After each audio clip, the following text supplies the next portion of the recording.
Assalamualaikum warahmatullahi wabarakatuh. Alhamdulillahirrabbilalamin. Assalatu wassalamu ala asyrafil anbiya'i wal mursalin Sayyidina wa maulana Muhammadin wa ala alihi wa ashabihi ajma'in. Amma ba'du. Para penonton channel Al-Hamid yang dirahmati Allah, alhamdulillah hari ini kita sedang berada di bulan Ramadan, dan kita hari ini berada di channel Al-Hamid yang mana programnya bernama Dahsyatnya Ramadanku. Sebelum memulai materi, perkenalkan diri terlebih dahulu. Nama saya Muhammad Syarif. Saya dari unit MTS dan saya mengajar bahasa Arab dan juga informatika.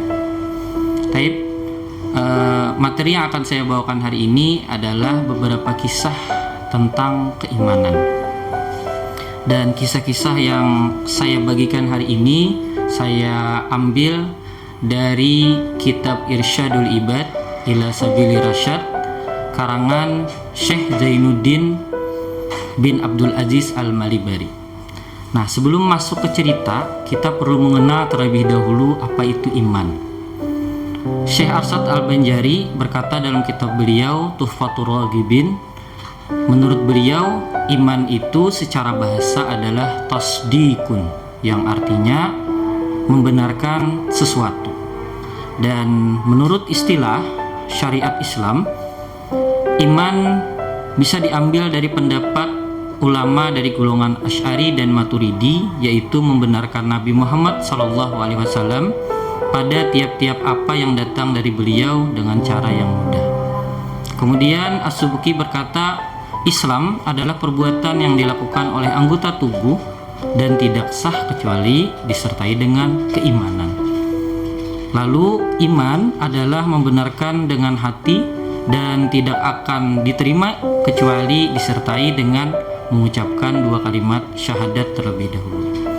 Lalu Imam Syafi'i berkata, iman itu bisa bertambah dan juga bisa berkurang. Dia akan bertambah dengan sebab ketaatan dan dia akan berkurang dengan sebab kemaksiatan. Rasulullah Shallallahu Alaihi Wasallam bersabda, jaddidu imanakum. Qila wa kaifa nujaddidu imanana ya Rasulullah? Qala aksiru min qauli la ilaha illallah, yang artinya perbaharuilah imanmu. Lalu para sahabat bertanya, bagaimana kita memperbaharui iman kita ya Rasulullah? Lalu kata beliau, perbanyaklah membaca la ilaha illallah. Hadis riwayat Ahmad dan Al-Hakim.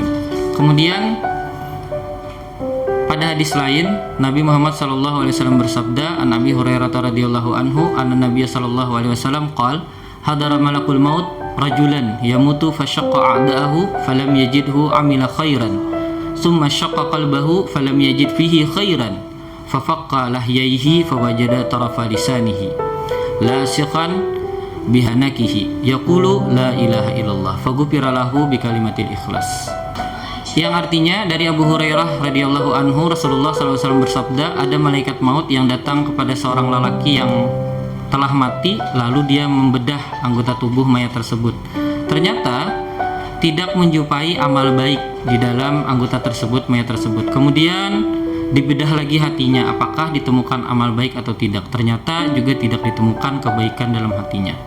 Lalu dibukalah mulut mayat tersebut, lantas ditemui ujung lidahnya melekat ke langit-langit mulutnya karena dia bekas membaca la ilaha illallah. Lalu mayat tersebut diampuni dosanya lantaran kalimat ikhlas tersebut. Hadis riwayat Ibnu Abi Dunya dan Al-Baihaqi. Oke, kemudian kisah pertama tentang iman ini dikisahkan dari Imam Syafi'i. Beliau bercerita bahwa ketika beliau di Mekah sedang tawaf, beliau bertemu seseorang yang dulunya beragama Nasrani. Dan boleh dibilang beliau itu dulunya gelarnya sebagai uskup, ya pemuka agama lah di agama Nasrani. Lalu ketika menjalankan tawaf, Imam Syafi'i bertanya, apa yang membuatmu enggan terhadap agama nenek moyangmu? Lalu kata pendeta tersebut atau uskup tersebut, kata beliau, aku sudah menggantinya dengan jalan yang lebih baik.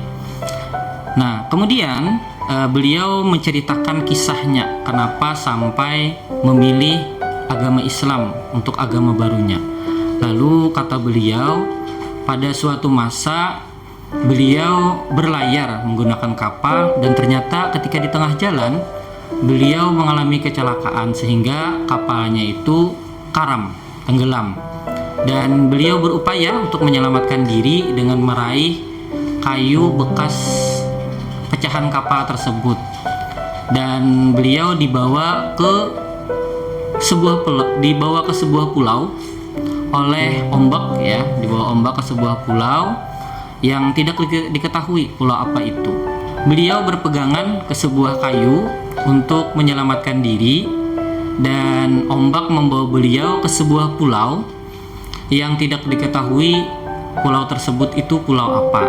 Lalu ketika beliau sampai di pulau, beliau melihat bahwa banyak buah-buahan yang dapat dimakan dan buahnya itu rasanya manis dan juga ada air yang mengalir dan airnya rasanya juga tawar.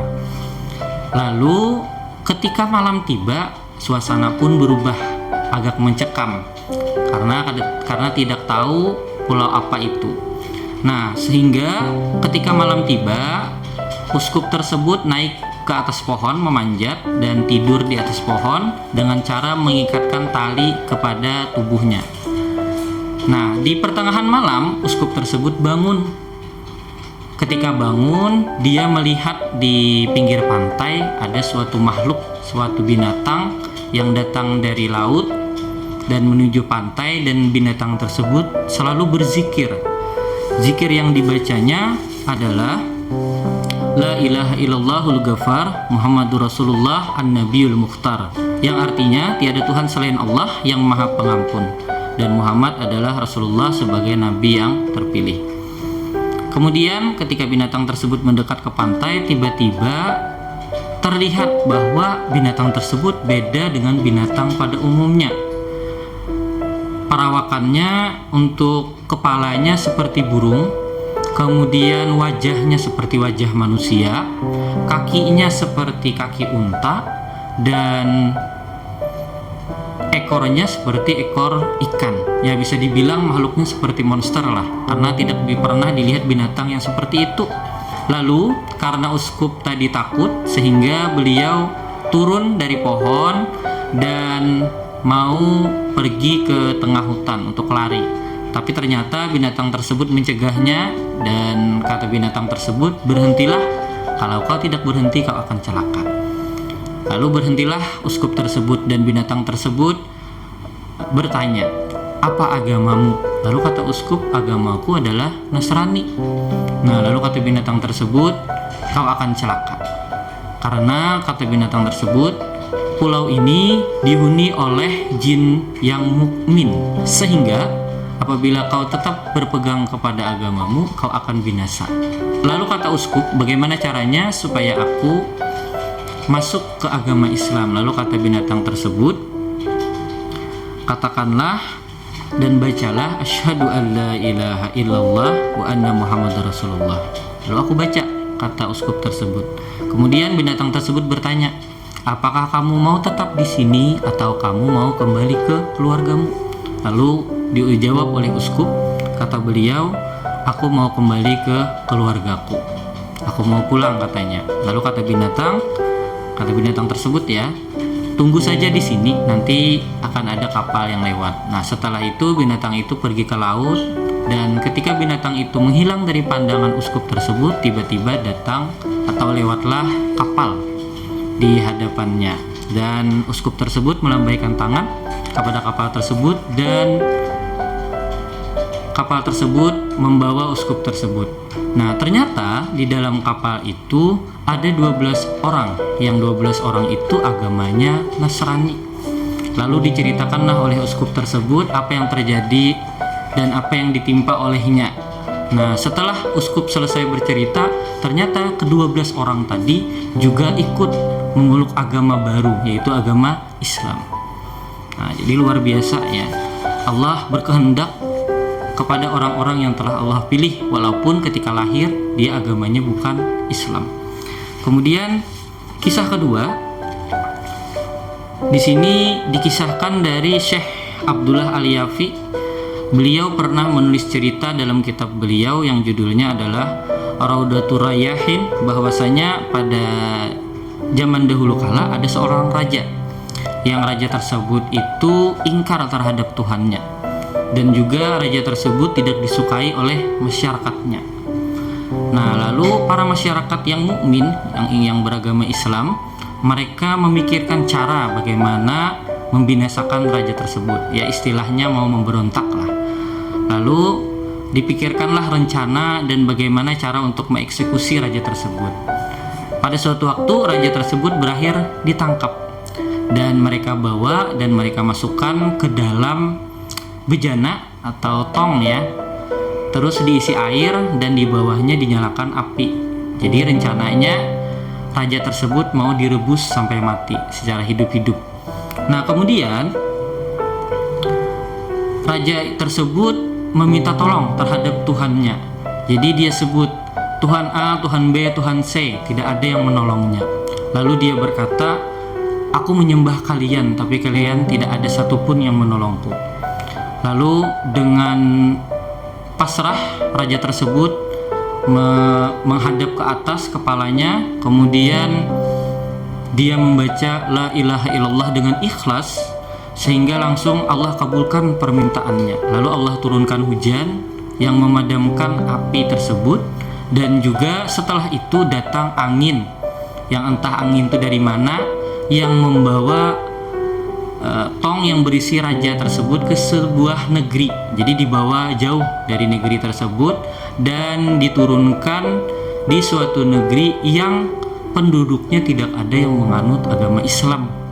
Lalu ketika diturunkan di sana, masyarakat di sana membuka tong tersebut dan mereka bertanya, apa yang terjadi dengan dirimu? Lalu raja tersebut bercerita apa yang terjadi dengan dirinya, apa yang terjadi sebelumnya, kesusahan apa yang dialaminya. Ternyata setelah beliau bercerita, penduduk-penduduk tersebut akhirnya juga memeluk agama Islam. Masya Allah ya. Jadi ketika Allah berkehendak, apapun yang terjadi pasti akan terjadi. Baik, mungkin ini saja yang dapat saya sampaikan. Syukran ala ihtimamikum. Hadanallahu wa yakum ajma'in. Wallahul muwaffiq ila aqwamit thariq. Assalamualaikum warahmatullahi wabarakatuh. Assalamualaikum warahmatullahi wabarakatuh. Alhamdulillah, tadi sudah dijelaskan materi tentang cerita tentang keimanan oleh Ustadz Muhammad Syarif. Selanjutnya memasuki segmen berikutnya di program dahsyatnya Ramadanku, yaitu segmen tanya jawab. Ulun bertanya, Ustadz menjawab.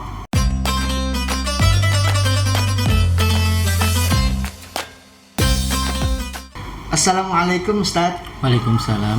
Apa kabarnya hari ini Ustadz? Alhamdulillah. Alhamdulillah baik. Ini ada pertanyaan Ustadz dari sosial media tentang yang sudah Pian jelaskan tadi. Pertanyaannya yaitu, apa hikmah yang bisa kita ambil dari dua cerita yang sudah Pian jelaskan tadi Ustaz? Nah, itu. Baik, akan saya jawab. Mungkin hikmah yang dapat kita ambil dari dua cerita tersebut ialah, yang pertama, hendaknya kita sebagai hamba ketika kita mengalami kesusahan, maka alangkah lebih baiknya kita memohon dengan sangat-sangat memohon kepada Allah dengan hati yang ikhlas, supaya apa yang kita minta dapat cepat diijabah oleh Allah Subhanahu wa taala. Kemudian juga dari dua cerita tersebut dapat kita ambil hikmah bahwa ketika Allah berkehendak terhadap hambanya untuk mendapatkan sebuah jalan hidayah ya, maka pasti akan Allah berikan jalan kepadanya dari cara yang tak diduga-duga. Seperti dua cerita sebelumnya kan, Yang pertama, pendeta tersebut terdampar sehingga bertemu makhluk yang tidak pernah ditemui, sehingga pendeta tersebut beriman karena takut celaka juga, lalu bisa selamat dari pulau tersebut. Dan bahkan anggota yang di dalam kapal yang menolong pendeta tersebut juga semuanya beriman hanya karena mendengar cerita pendeta tersebut. Nah, itu kan membuktikan bahwa ketika Allah itu berkehendak dan ketika Allah sudah membukakan pintu hidayah kepada hambanya, maka hambanya pasti langsung percaya dan mengimani apa yang mereka dengar.